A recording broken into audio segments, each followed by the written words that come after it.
then something terrible happens, and the urgency and importance of having the spiritual foundation or grounding to work effectively with and through that crisis is not there. One feels the urgency for it, and one remembers the importance of it, but one hadn't really been working on that. That is, one was doing one's sitting practice and feeling peaceful and things were smooth and fine. But the reflections on impermanence, cause and effect, about bad habits and how to transform them hadn't penetrated deeply enough while the sea was smooth to sail upon, so that we had the resources to actually carry the practice into that situation, into that difficult circumstance.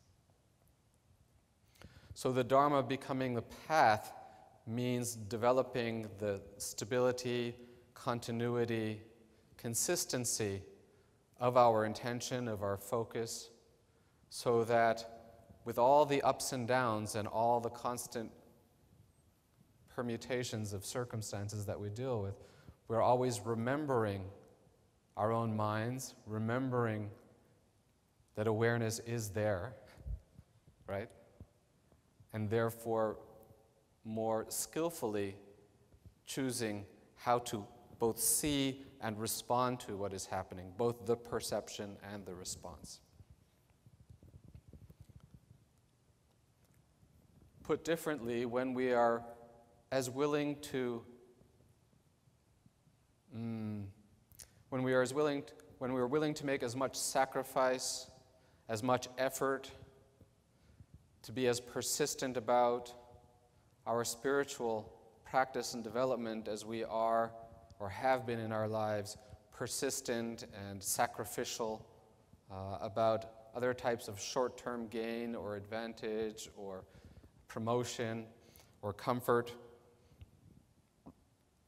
when we put it at least on a par with our other projects and goals in life, then Dharma has really started to become a path. So what is required here? What is it that brings us that stability or that consistency to remember to bring our own awareness and willingness to working with all kinds of situations? Not just in a meditation retreat, but driving home from one, or discovering that horrible letter in the mail that one was hoping wouldn't be there waiting, but it was when one got home. Does that happen to you? That's happened to me many times. The thing that you are hoping doesn't happen is there waiting for you when you come back from your so-called spiritual retreat. Then the practice really starts. 2 steps are required for this second Dharma to take root. They're called refuge and bodhicitta. Refuge we can explain in terms of the reflections that we were discussing before, namely, when we reflect upon the fact that most of what we have sought as happiness and composure and comfort in our lives has really been about just finding some kind of momentary or short-lived respite from our usual fears and anxieties, from suffering and pain, just a sense of relief but not real deep wisdom or happiness. When we see that the project of trying to achieve lasting peace by manipulating and controlling momentary experiences doesn't work, treating this illusory display of dreamlike phenomena as if it's real and reliable and controllable when it's not, using the tendencies of grasping tightly and fixating upon in our minds as our allies and resources for finding true happiness when they're not. When we start to lose trust in our own negative emotions as reliable advisors telling us what to do and what not to do, what to believe and what not to believe, when we stop seeking happiness in that way, then we can genuinely start to look to the Buddha, the Dharma, the Sangha, and our personal teacher as embodiments of representatives of teachers of the values and truths that we are trying to come more deeply into touch with in our own being, in our own lives. So that we start to trust the Buddha as teacher, teaching about suffering, the origin of suffering, the path to the cessation of suffering and its cessation, to teach those fundamental teachings and all the others that follow as more reliable guides for how to orient ourselves in life and how to find something of deeper and more lasting value.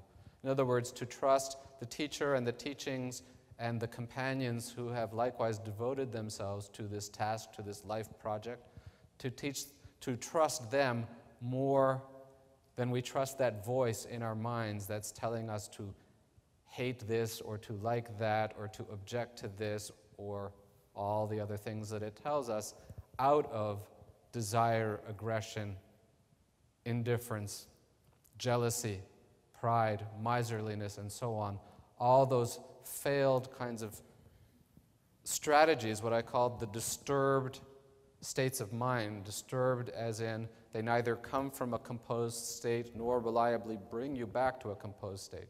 To stop trusting those negative emotions and thoughts and to trust the teachings about how to find a different way, how to find the stability, the composure, the happiness that does not depend on believing the thoughts in our own minds as we have before. And I'll talk more tomorrow, I think, about this way of looking at the Buddha, Dharma, and Sangha. But I just want to mention it here.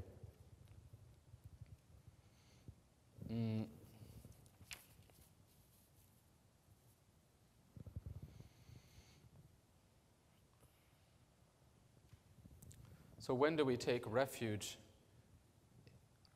in the teacher of spiritual path, the teachings that comprise the training on that path, and the guides who will help from their experience show us how it's done?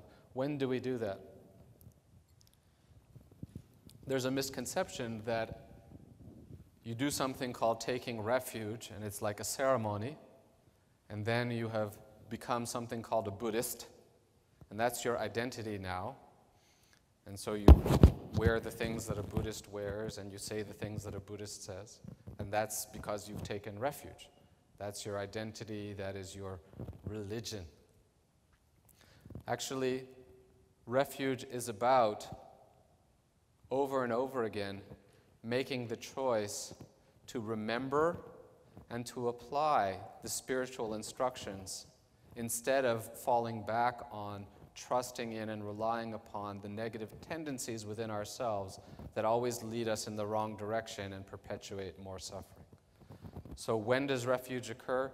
Every time it's necessary. When is it necessary? Very, very often.